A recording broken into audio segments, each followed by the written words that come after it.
Hello, my name is Barb Byrum, and I am the Antrim County Clerk in the state of Michigan. I've run 30 elections and have been the chief elections official in my county for nearly 9 years. Unlike some states, Michigan county clerks are elected partisanly every 4 years. Elections in Michigan are also decentralized. So while I perform the programming for the election equipment and accept some candidate filings and enforce campaign finance laws, it's the local clerk, city and township clerk, that is responsible for the day of running the election. Keep in mind, there are over 1,500 local clerks in the state of Michigan.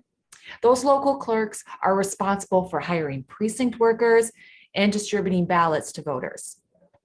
Prior to my time as an election official, I served 6 years in the Michigan House of Representatives and owned and operated a hardware store for nearly 20 years. I've been fortunate enough to be involved with DEF CON Voting Village for a number of years. And thank you for the opportunity to speak with you again, albeit virtually this year. Thank you for your participation in DEF CON Voting Village, because through your activism, election administrators like me will forever be positively impacted. I thank you for sharing your knowledge and being engaged in Voting Village. As a result of things that I have learned from you, I have established additional security practices and am focused on continuing to mitigate the risk and maintaining a close working relationship with my IT department. I remember my first DEF CON that I attended. I was absolutely terrified, and I didn't even know what to be afraid of. Little did we know then, just a couple of years ago, that one of the largest threats on our republic was going to be the President of the United States and his inability to admit defeat. So let's set up the 2020 election and the experiences we as election officials have had in Michigan.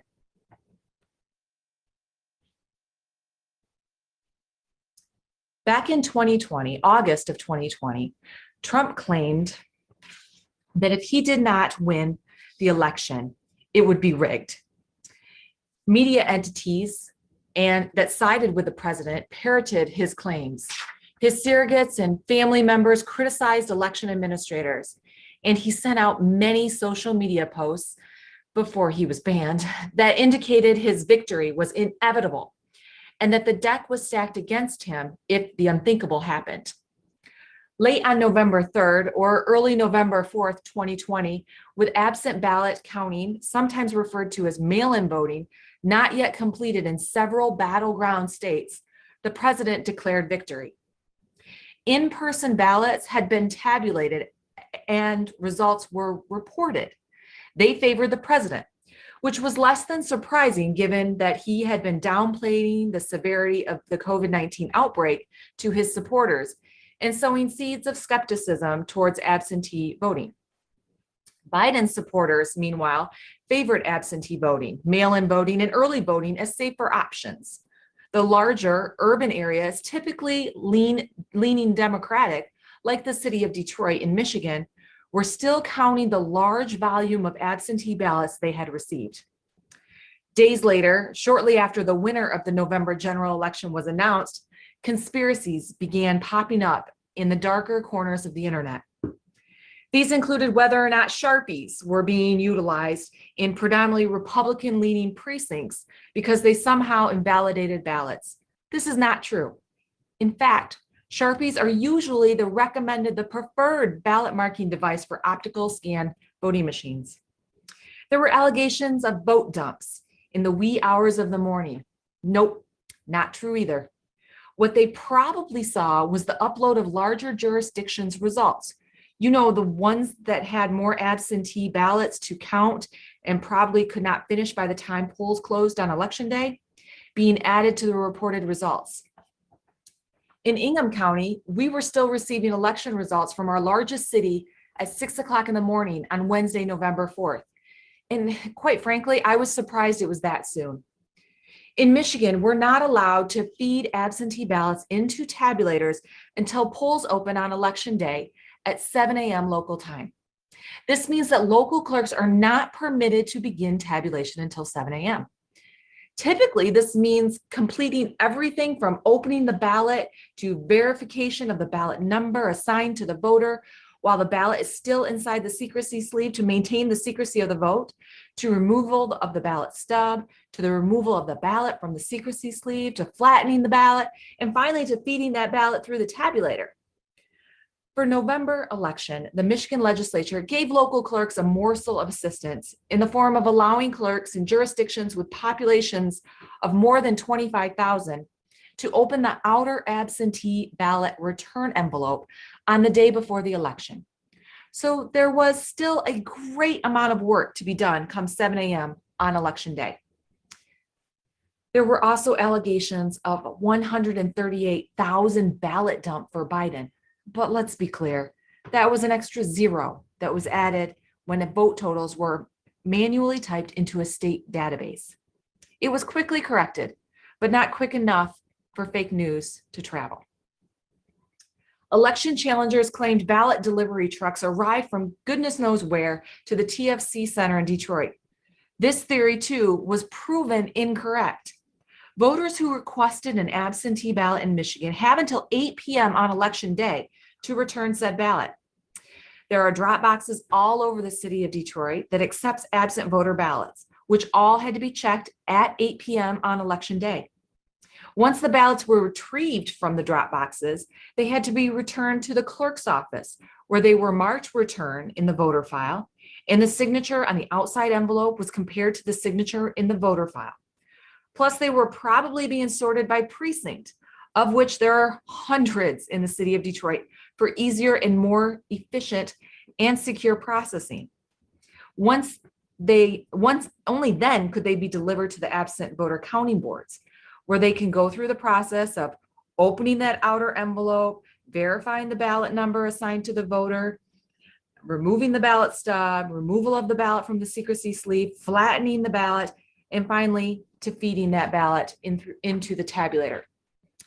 Oh, and man, with the mysterious wagon full of ballots in Detroit was from a local news station.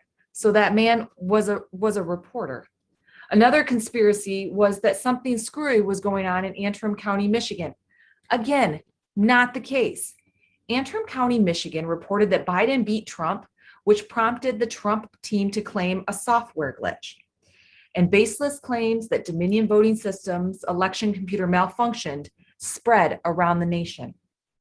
The truth is, the problem was human error, as the tabulator programming and the ballots had been updated to include some late added candidates, which did not match the programming on the computer that accumulated the results. Therefore, vote totals were not properly awarded to the proper candidate. The county clerk worked with the county board of canvassers to certify the proper results. This was able to be done because, one, the tabulators read the ballots properly and printed the correct report on election night, and two, Michigan has paper ballots that can be reviewed. A full hand recount of the county's paper ballots also showed that the certified election results were correct. Trump did, in fact, win Antrim County, Michigan. The barrage of theories around the foundation of our democracy has left a large swath of the American population frustrated and sometimes outraged over what they perceive to have happened. With a calming word from trusted leaders, the mistrust and disbelief may have faded away, and the election a distant memory. However, for months, Trump and his compatriots sought to rile up crowds and stoke the fires. Trump sent Rudy Giuliani to Michigan to take part in a kangaroo hearing about the November 3rd election. After weeks of perpetuating these falsehoods and bullying officials like the Georgia Secretary of State. You may even recall the Saturday Night Live skit, and I wish I could say the real hearing was more serious. Mr. Giuliani and his associates spent 5 hours repeating these conspiracies without much credibility. Unfortunately, a lot of the testimony from that hearing, which was not under oath, boiled down to people who did not understand the elections process and who were upset about the result of the election and observed it with a negative bent. Our election officials are under attack. There were claims that There were tabulation errors in Rochester Hills, which again turned out to be human error of a file being sent twice to the county clerk for the purpose of reporting unofficial election results. It was corrected the morning after Election Day. The vile messages and threats that local clerk received after setting the record straight certainly contributed to her leaving her post abruptly and seeking employment elsewhere. The Brennan Center for Justice put out a report last month about the attacks election officials have faced. It states that 1 in 3 election officials feel unsafe because of their job. And almost 1 in 5 listed threats to their lives as a job-related concern. The video that accompanies the report is eye-opening to the attacks my colleagues have experienced over the past 8 months, and even longer than that. When our election officials are under attack, our democracy is under attack. Now I'd like to play this video for you real quick.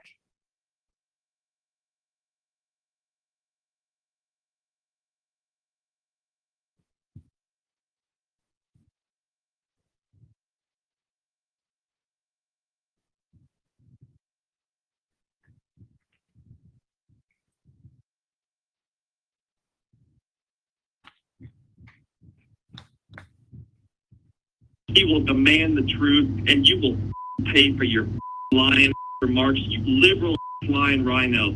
We will take you out. Your family, your life, you watched your back.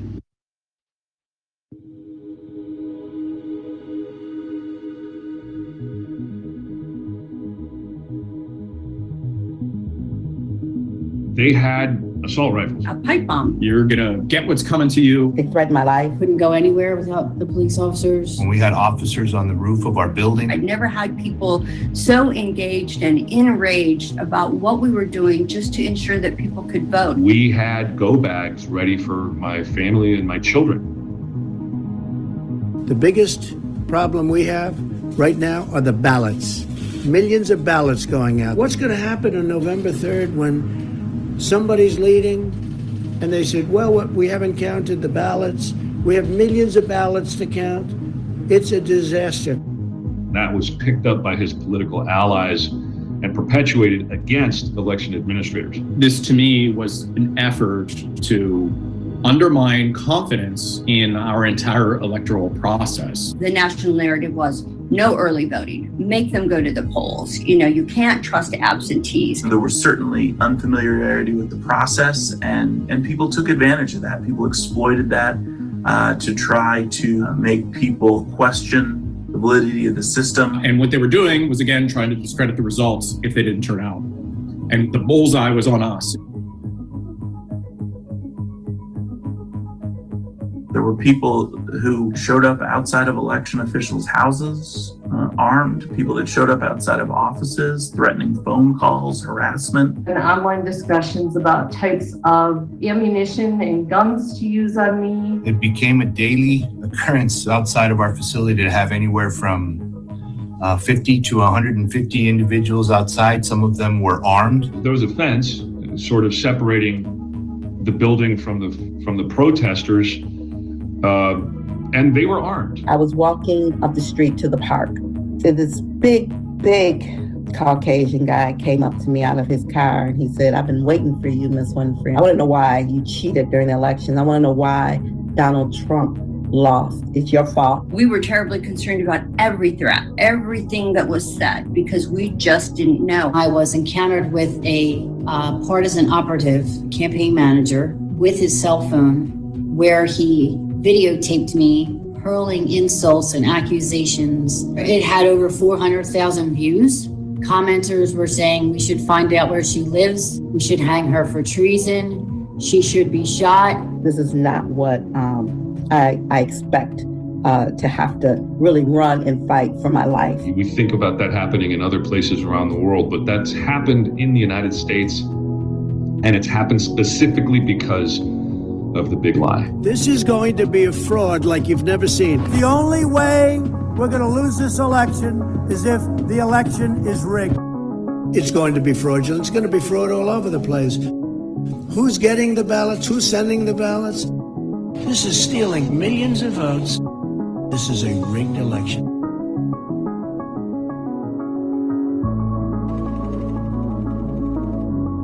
made the decision to go with an all-mail ballot for the primary election. We had to redo pretty much the entire way that Philadelphia votes, and we only had a couple weeks to do it. I mailed all applications to all registered voters in the city of Detroit. Government and industry representatives from the election security community issued a joint statement reflecting a consensus perspective that the 2020 election was the most secure in U.S. history. We actually had a record number of turnouts of people that came out in a pandemic. Everything that you had written in a playbook as far as like how you normally do things in an election cycle had to be set aside. We had no idea that we would be having to purchase personal protective equipment at a time when none was available. So we had a lot of senior facilities, churches that were not even open to their own congregations, let alone open their doors and let several hundred people come in and vote. As you're hearing, the country is seeing record turnout in early voting.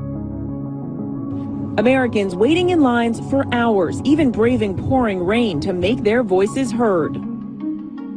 We had a camera in the convention center, with a live feed for the network could tap into at any time. And it was a massive operation, again, 24 hours a day, hundreds of people. It was very surreal. We had people coming and signed up to work that November election cycle who had never worked in an election ever before. And a lot of them were people that were college age. The work that my team did to run this election is about as good as any team in the United States of America has ever done. Election officials are in this for passion, for service. They don't do this job to get rich, and they care more about the integrity of elections than anyone I know. That feeling that you get when the elections are over on election night and everything has worked according to plan is a feeling that I can't just describe. It is so much more than just an exercise we do every 6 months. It's our fundamental right. And we know that when more people participate, the better off we are.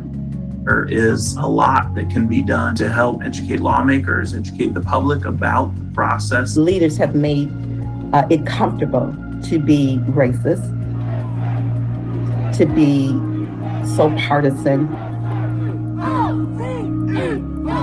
It needs to be a bipartisan effort, and there needs to be leadership who's willing to support what we do. We all need to work together to stop the misinformation. At its core, America is good. We are good people. This isn't about how you feel. It's about ensuring that every American who has the legal right to vote gets to exercise that right and participate.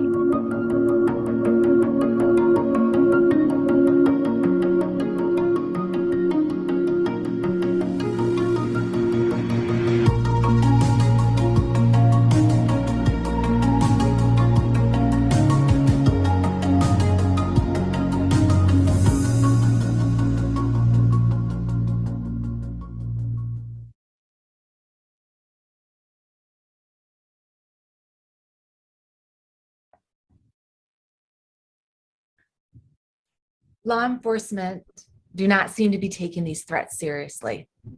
Over 75% of election administrators in the US are women. These public servants are being bullied, threatened, and ran out of office. This is happening to Democrats, Republicans, independents, nonpartisan, appointed, and election officials, and it has to stop. Just recently, the FBI announced that they will be investigating and prosecuting threats against election workers. I am grateful that these threats are being taken seriously, but saddened that it has come to this point. I am afraid that this will become our new normal.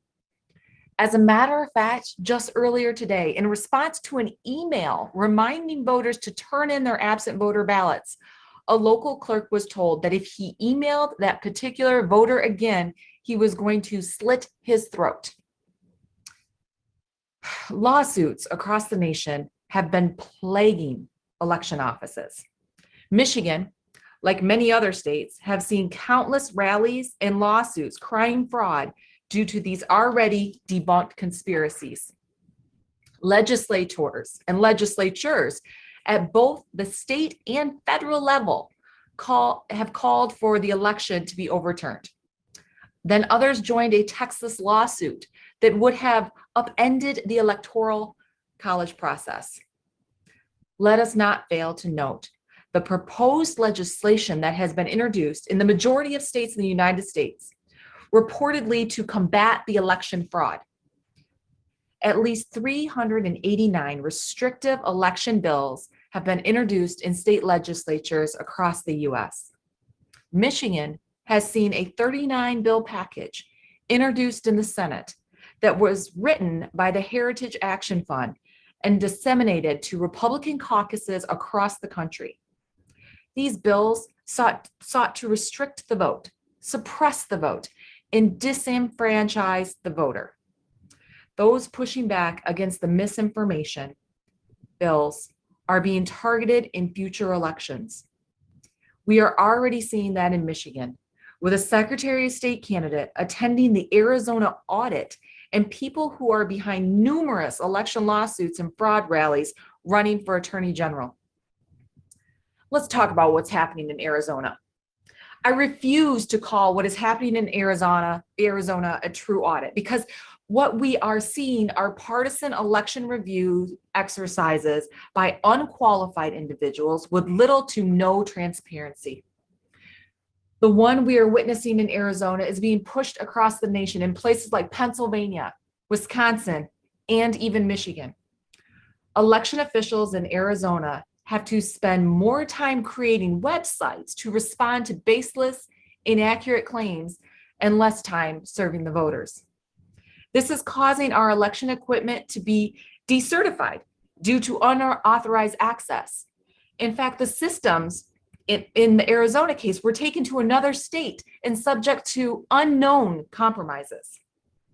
These exercises are just perpetuating the conspiracy theories without actually consulting experts or doing anything to improve election process or experience. In Michigan, we even have a sheriff investigating election officials now. One Michigan County sheriff is also taking it upon himself to conduct an investigation into the election, going so far as to hire a private investigator and harass local clerks into giving them access to their election materials, or straight up seizing the election equipment. We're seeing more and more election administrators leave the field.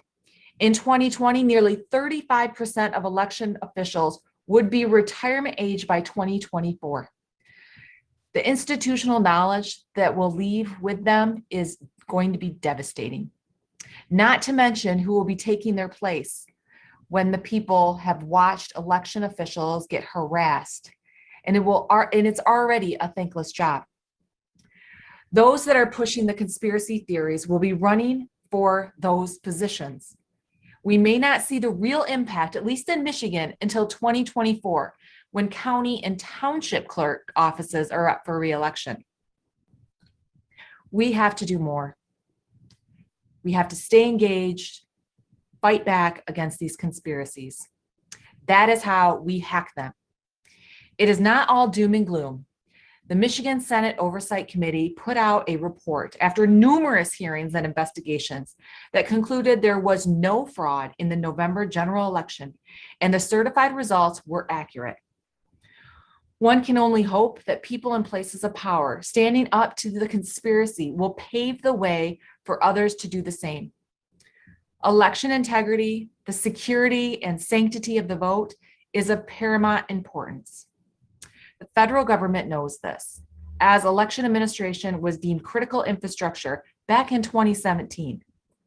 So what else can we do to protect the future of our elections? Demand that our elections continue to follow the most secure protocols, that every voter votes in the least hackable way possible, with a paper ballot. Hold those politicians who would undermine our democratic system of government accountable. Stand up for a free press and the safety of members of the media. We must demand that those that threaten the media and election administrators are held to the fullest extent of the law. Get more involved in the process of election administration. Sign up to work in election as a precinct inspector. Work in absent voter counting board. Learn as much as possible about our elections, because the more people with knowledge of how the process works, the more people will be assured that it is working the way it is supposed to. Call on those with skills to help us keep elections safe and secure.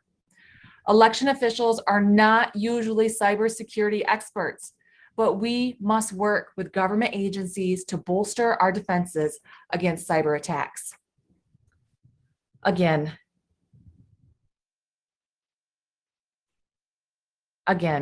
thank you so much for the opportunity to speak with you this year.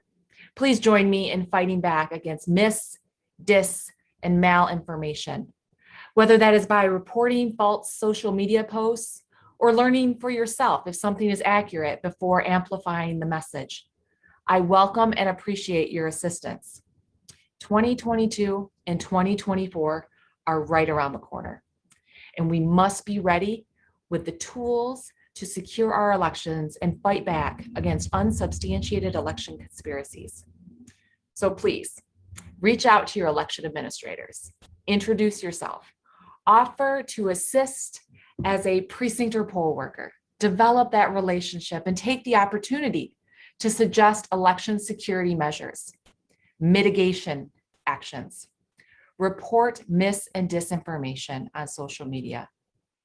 If you read something about an election or an election administrator or how things are done, ask your clerk or other trusted administrator if it's accurate before amplifying that message. Continue to work towards safer, more secure election and a more perfect union.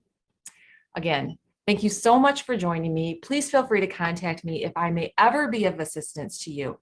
My email is clerkbyrum@gmail.com. My Twitter handle is @Barb Byrum. Thank you and have a great DEF CON.